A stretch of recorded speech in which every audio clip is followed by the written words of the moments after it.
कानपुर देहात के राजकीय medical college से सामने आई एक वायरल तस्वीर ने स्वास्थ्य विभाग में हड़कंप मचा दिया है। तस्वीर में मेडिकल कॉलेज के प्राचार्य की टेबल पर नोटों की गड्डियां दिखाई दे रही हैं, जिसके बाद मेडिकल कॉलेज में दवा खरीद, टेंडरिंग प्रक्रिया और नर्सिंग स्टाफ की भर्ती में लेन देन के गंभीर आरोप लगे हैं। सोशल मीडिया पर वायरल तस्वीर सामने आने के बाद शासन के निर्देश पर तत्काल मेडिकल कॉलेज के प्राचार्य को बदल दिया गया और आरोपों की जांच के आदेश भी दिए गए। लेकिन सवाल यह है कि क्या मरीजों के इलाज के लिए आने वाली सरकारी रकम भ्रष्टाचार की भेंट चढ़ रही थी या फिर वायरल तस्वीर और लगाए गए आरोपों के पीछे कोई और सच्चाई है। कानपुर देहात से देखिए हमारी खास पड़ताल।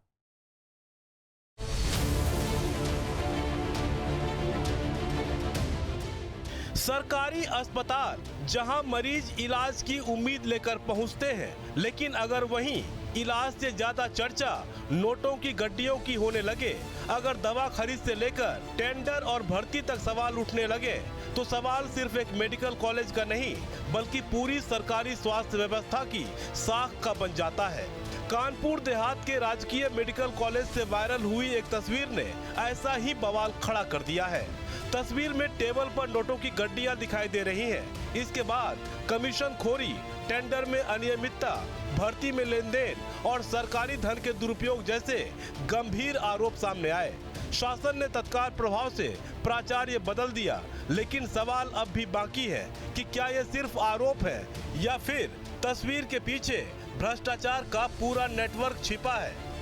न्यूज स्टेट इन्वेस्टिगेशन में बड़ा खुलासा, कानपुर देहात मेडिकल कॉलेज में भ्रष्टाचार का आरोप, टेबल पर नोटों की गड्डियां, कमीशन की खुलेगी कड़ियां, दवा की खरीद से लेकर टेंडरिंग में खेल, नियम कायदे हुए फेल, मेडिकल कॉलेज में इलाज के नाम पर किसका कारोबार।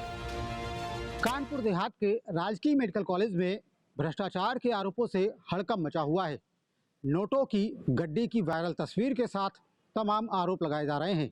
आरोप लगाए जा रहे हैं कि दवा की खरीद फरोख्त, साथ ही साथ नर्सिंग स्टाफ की भर्ती, लॉन्ड्री के टेंडर और तमाम ठेके दिए जाने के एवज में मोटा कमीशन वसूला गया है। ये कानपुर देहात का राजकीय मेडिकल कॉलेज है, जहां दूर दूर से मरीज इलाज की उम्मीद लेकर आते हैं, लेकिन पिछले कुछ दिनों से मेडिकल कॉलेज इलाज नहीं बल्कि एक वायरल तस्वीर की वजह से चर्चा में है। सोशल मीडिया पर वायरल तस्वीर में टेबल पर नोटों की गड्डियां दिखाई देती हैं। दावा किया जा रहा है कि तस्वीर मेडिकल कॉलेज में कथित कमीशन खोरी से जुड़ी है। हालांकि न्यूज स्टेट इस तस्वीर की स्वतंत्र पुष्टि नहीं करता, लेकिन तस्वीर सामने आने के बाद पूरे स्वास्थ्य विभाग में हलचल मच गई है। इसी के बाद मेडिकल कॉलेज प्रशासन पर आरोपों की झड़ी लग गई।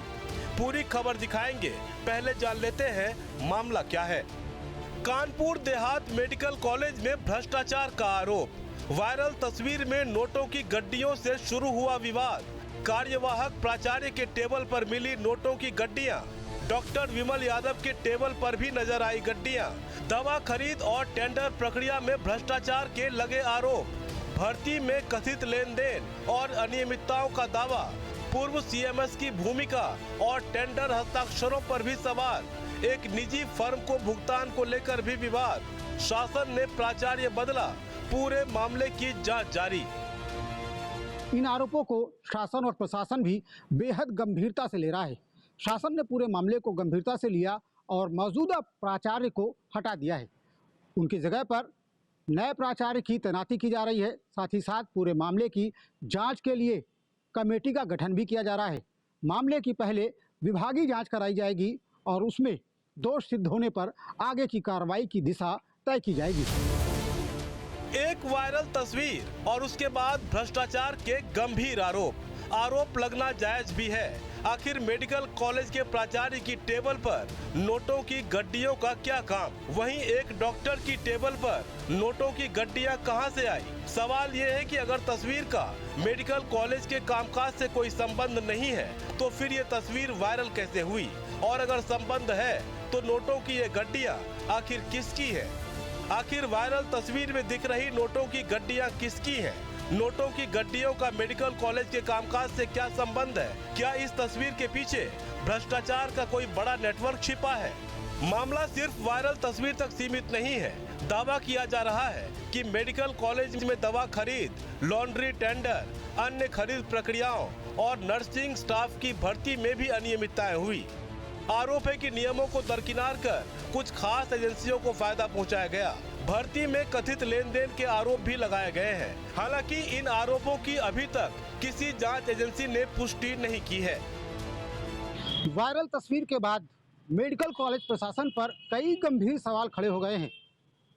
दवाओं की खरीद करने में, लॉन्ड्री का टेंडर देने में अनियमितताएं की गई, मनचाही एजेंसियों को टेंडर दिए गए और मनचाहे भुगतान किए गए।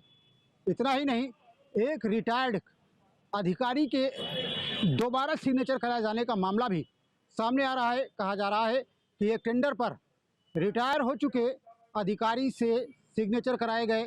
इतना ही नहीं, एक फर्म को अलग अलग कामों के नाम पर फर्जी तरीके से भुगतान किए जाने का आरोप भी लगाया जा रहा है। इसके साथ नर्सिंग स्टाफ की भर्ती करने के दौरान अनियमितताओं के साथ साथ लेन देन के आरोप भी लगाए जा रहे हैं। मामले में एक और गंभीर आरोप सामने आया। दावा किया गया कि सेवानिवृत्ति के बाद भी पूर्व सीएमएस को स्पेशलिस्ट कंसल्टेंट बनाकर रखा गया और इसी दौरान उन्होंने कई महत्वपूर्ण टेंडर एग्रीमेंट पर हस्ताक्षर किए। अगर जांच में ये सही साबित होता है तो कई प्रशासनिक नियमों पर सवाल उठ सकते हैं। हालांकि पूर्व सीएमएस वंदना सिंह यादव ने दावा किया कि 31 दिसंबर को उनका कार्यकाल पूरा हो चुका था। उसके बाद कंसल्टेंट के तौर पर वो वहां काम कर रही हैं। उन्होंने कहा कि सामानों की खरीद और टेंडरिंग का पूरा फैसला प्राचार्य दफ्तर से ही होता है। हालांकि उन्होंने इसमें मेडिकल कॉलेज के लेखाकार और वरिष्ठ सहायक की भूमिका पर सवाल उठाए। 31 दिसंबर को 62 वाला हमारा कार्यकाल पूरा हो गया था। उसके बाद आगे शासन के मंशानुरूप हम यहाँ पर हैं। प्रधानाचार्य महोदय के निर्देशों के क्रम में हम अपना कार्य कर रहे हैं। किस पे काम कर रहे हैं? वरिष्ठ परामर्शदाता के पद पर। तो मैम सीएमएस का काम आप नहीं देख रहे? जो प्रधानाचार्य महोदय के निर्देश होते हैं मैं वो कार्य करती हूँ। अरे मैम, बिना जीएसटी बिल वालों पे भी पेमेंट किए गए हैं, बताया हाथ से जो बिल भुगतान आया उनको। ये सब कार्यालय जो वित्तीय मैटर है ये कार्यालय देखता है।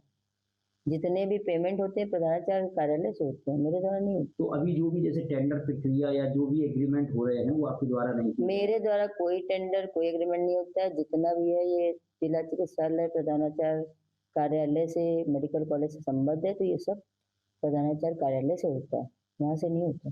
जो हमारे कार्यालय के जो लेखाकार वरिष्ठ सहायक, ये इनकी लापरवाही और इनकी कूट रचित मिलके जिसने भी ये कार्य किया है। और मैम कौन है सहायक? मैं नाम नहीं बता सकती, लेकिन कार्यालय द्वारा ये दिया गया है। पूर्व सीएमएस का कहना है कि टेंडर और खरीद की पूरी प्रक्रिया प्राचार्य के कार्यालय से संचालित होती है। उन्हें इस प्रक्रिया की जानकारी नहीं थी। अब सवाल है कि सच्चाई क्या है। उम्मीद है जांच से इसकी तस्वीर साफ हो। इस पूरे विवाद में कार्यवाहक प्राचार्य डॉक्टर हरप्रीत सिंह की भूमिका भी सवालों में है, क्योंकि वायरल तस्वीर में कार्यवाहक प्राचार्य की टेबल पर ही नोटों की गड्डियां नजर आ रही हैं। लेकिन डॉक्टर हरप्रीत सिंह ने अपने ऊपर लगाए गए सभी आरोपों को सिरे से खारिज किया और दावा किया कि उन्हें साजिश के तहत फंसाया जा रहा है। सर, ये जो भी आरोप लगे हैं ये मेरे खिलाफ षड्यंत्र किया गया है। अगर कोई आदमी मेरे ऑफिस में ला के कोई सामान रख दे और उसकी फ़ोटो खींचे और उसके बाद मैं अपने चैम्बर से हट भी जाऊँ, मैं कहूँ भी हटाइए, और मैं अपने चैम्बर से हट भी जाऊँ, तो उसमें बताइए मेरी क्या गलती है? सर देखिए, ये जो भी टेंडर प्रक्रिया में अगर कहीं गड़बड़ है तो वो जांच का विषय है। वैसे तो इस प्रकार का कोई मामला नहीं बनता है, लेकिन फिर भी अगर कुछ है तो वो जांच का विषय है, उस पर जांच कराई जाए। सर, यहाँ के कुछ लोग हैं जिनको हमने काम से हटाया है, जो कुछ पूर्व में काम कर रहे थे, कार्य कर रहे थे, कुछ फार्मासिस्ट थे जिनको काम कर रहे थे, उनको हमने काम से हटाया। उसके बाद वो लोग उन्होंने हमारे खिलाफ साजिश की। पैसे लेके कौन आया? पैसे लेके दिनेश। डॉक्टर हरप्रीत ने दावा किया कि मेडिकल कॉलेज में भ्रष्टाचार के खिलाफ वो लगातार काम कर रहे थे। इसी से परेशान लोगों ने उन्हें फंसाने के लिए ये साजिश रची है। डॉक्टर हरप्रीत ने दावा किया कि नोटों की गड्डियां रखे जाने का उन्होंने विरोध किया था और वो कमरे से बाहर निकल आए थे उन्होंने कहा कि इस बारे में डीएम को भी अवगत कराया गया था। सीएमएस मैडम के 60 साल पूरे होने के बाद 62 ईयर पूरे होने के बाद सज्जनलाल वर्मा सर उन्हें कार्यवाहक सीएमएस बना गए थे। तो वो कार्यवाहक सीएमएस के पद पे सज्जनलाल वर्मा सर के लेटर के अनुसार कार्य कर रही है। सर ये जांच का विषय है, इसमें पहले जांच होनी चाहिए। बिना आपने कहाँ शिकायत की है? सर मैं करने जा रहा हूँ, मैं मिलने जा रहा हूँ, सीनियर अधिकारियों से मिलने जा रहा हूँ और मैं शिकायत करने जा रहा हूँ। सर भ्रष्टाचार को ख़त्म करने की कोशिश की जा रही है और भ्रष्टाचार को ख़त्म करने की कोशिश के तहत ही आप ये देख लीजिए कि मुझे बदनाम करने की कोशिश की गई। यानी एक तरफ गंभीर आरोप, दूसरी तरफ खुद को फंसाए जाने का दावा। अब दोनों दावों की सच्चाई जांच के बाद ही सामने आएगी, लेकिन दस्तावेजों के आधार पर दावा किया गया है कि एक ही निजी फर्म को अलग अलग कामों के नाम पर लाखों रुपए का भुगतान किया गया, जिसमें एसी सर्विसिंग, सीवर टैंक सफाई और अन्य कार्य शामिल हैं। सवाल है कि क्या यह सामान्य प्रशासनिक प्रक्रिया थी या फिर भुगतान में कोई अनियमितता? इसकी पुष्टि भी जांच के बाद ही होगी। इन सभी आरोपों के बीच मेडिकल कॉलेज प्रिंसिपल को हटाया जाना और जांच शुरू करने की बात कहे जाने के बाद इन आरोपों को बेहद गंभीरता से लिया जा रहा है। माना जा रहा है कि जब आरोपों की जांच शुरू होगी तो एक एक करके धागे खुलने शुरू होंगे और भ्रष्टाचार निकल करके सामने आ जाएगा। मामले ने तूल पकड़ा तो शासन ने तत्काल प्रभाव से मेडिकल कॉलेज के प्राचार्य को बदल दिया। डिप्टी सीएम ब्रजेश पाठक ने खुद सोशल मीडिया एक्स पर पोस्ट कर इसकी जानकारी साझा की, जिसके बाद डॉक्टर अम्बरीश गुप्ता को मेडिकल कॉलेज का नया प्राचार्य बनाया गया है। कार्यभार संभालते ही नए प्राचार्य डॉक्टर अम्बरीश कुमार गुप्ता ने मामले की निष्पक्ष जांच के लिए 3 सदस्यीय कमेटी गठित की। इस टीम में पैथोलॉजी विभाग के अध्यक्ष professor doctor Sonal Amit, doctor Neha और जिला कोषाधिकारी को शामिल किया गया है। अब कमेटी की रिपोर्ट के आधार पर मामले में आगे की कार्रवाई तय की जाएगी। इन बेहद गंभीर आरोपों के बीच मेडिकल कॉलेज के प्राचार्य को हटाने के साथ ही नए प्राचार्य की नियुक्ति कर दी गई है। देखना यह होगा कि विभागीय जांच में किस तरह के तथ्य निकल करके सामने आते हैं। बहरहाल जो आरोप लगाए गए हैं वे बेहद गंभीर हैं। इन आरोपों की जांच के बाद अगर भ्रष्टाचार सिद्ध होता है तो किस स्तर पर कार्रवाई होगी, यह भी देखने वाली बात होगी। मामले में नए प्राचार्य ने पूर्व कार्यवाहक प्राचार्य डॉक्टर हरप्रीत और विमल यादव को नोटिस भेजकर आरोपों पर जवाब तलब किया है। अब सबसे बड़ा सवाल है कि क्या जांच सिर्फ अधिकारियों के तबादले तक सीमित रहेगी या फिर वायरल तस्वीर, टेंडर, भर्ती, भुगतान और कथित कमीशन खोरी समेत हर पहलू की जांच होगी, क्योंकि पूरे मामले में वायरल तस्वीर की जांच, नोटों की गड्डियां किसकी थी, दवा खरीद में गड़बड़ी तो नहीं, टेंडरिंग में अनियमितता तो नहीं, भर्ती प्रक्रिया पारदर्शी थी या नहीं, भुगतान में नियमों का पालन हुआ या नहीं और जिम्मेदारी किसकी थी, जैसे बड़े बिंदु हैं जिसके इर्द गिर्द जांच की जानी है। मामले में राज्य मंत्री प्रतिभा शुक्ला ने साफ किया कि पहले भी इस तरह के आरोप सामने आए थे। उन्होंने साफ किया कि सरकार जीरो टॉलरेंस की नीति पर काम कर रही है और इसमें जांच के बाद सभी आरोपियों के खिलाफ सख्त कार्रवाई की जाएगी। देखिए, अभी तक तो वहाँ कार्यवाहक प्रिंसिपल थे सरदार जी, जिसमें ये काम हो रहा था और साथ ही साथ अब नए प्रिंसिपल अपॉइंट हो गए हैं। वो खुद अपने विभाग को देखेंगे, उनका विभागीय मामला है, लेकिन यदि ऐसा कुछ है तो उस पर कार्रवाई की जाएगी। प्रिंसिपल साहब का कहना था, जो कार्यवाहक प्रिंसिपल है उनका कहना था कि मेरे से कोई मतलब नहीं, मैं गलत काम करने वालों को मैंने निकाला, तो वही वहाँ पर बैठकर मेज़ पर आकर उन्होंने मेरी वीडियो बनाई। तो उनका कहना है कि जो गलत काम कर रहा है उस पर बख्शा नहीं जाएगा। सरकार निष्पक्षता से कार्य कर रही है, कोई भी गलत काम कहीं भी करता है वो क्षम्य नहीं है। अच्छा, पहले भी आरोप मेडिकल कॉलेज को भ्रष्टाचार के लगे, आपने निरीक्षण भी किया था, कुछ लोगों को चिन्हित भी किया गया था, फिर उसी तरीके से चीज़ें निकल के आ रहे हैं। हाँ, पहले चिन्हित किए गए थे, उनको निकालना बहुत ज़रूरी है क्योंकि वही लोग गलत कार्य कर रहे थे और बाकी जाँच हो जाएगी, दूध का दूध पानी का पानी है। विभागीय स्तर पर जांच चल रही है, आरोप गंभीर है, तस्वीरें इसकी तस्दीक कर रहा है। इस बीच न्यूज स्टेट इन्वेस्टिगेशन से भी कई गंभीर सवाल उठ रहे हैं। सवाल है कि क्या इलाज और दवा खरीद के नाम पर गड़बड़ी की गई? वायरल तस्वीर में दिख रही नोटों की गड्डियां आखिर किसकी थीं? नोटों की गड्डियों का मेडिकल कॉलेज के कामकाज से क्या संबंध है? क्या टेंडर और खरीद प्रक्रिया में चुनिंदा फर्मों को लाभ पहुंचाया गया? क्या नर्सिंग स्टाफ और कर्मचारियों की भर्ती में भी खेल हुआ?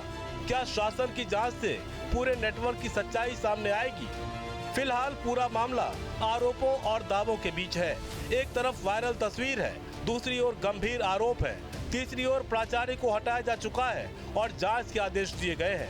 इन सब के बीच सबसे जरूरी बात यह है कि किसी भी आरोप की आधिकारिक पुष्टि अभी नहीं हुई है। अगर जांच में आरोप सही साबित होते हैं तो ये सिर्फ एक मेडिकल कॉलेज का मामला नहीं रहेगा, बल्कि सरकारी स्वास्थ्य व्यवस्था की पारदर्शिता और जवाबदेही पर बड़ा सवाल होगा। लेकिन अगर आरोप गलत साबित होते हैं तो ये भी सामने आना चाहिए कि इतना बड़ा विवाद आखिर खड़ा कैसे हुआ। क्योंकि बात सिर्फ वायरल तस्वीर में दिख रही नोटों की गड्डियों की नहीं है, बल्कि बात उस व्यवस्था की है जो मरीजों को सही इलाज का भरोसा दिलाता है, साथ ही साथ यह भी भरोसा दिलाता है कि सरकारी धन का सही इस्तेमाल हो रहा हो। अब देखना ये होगा कि विभागीय जांच के बाद क्या सच्चाई निकल करके सामने आती है, क्योंकि आरोप बेहद गंभीर है। ऐसे में ज़रूरत इस बात की है कि जांच भी बेहद गंभीरता के साथ की जाए और अगर इस मामले में कोई दोषी पाया जाता है तो उसके खिलाफ इस तरह की कार्रवाई की जाए जो कि मिसाल बने। Video journalist Asif Ahmad, Chand Tiwari, news state Kanpur.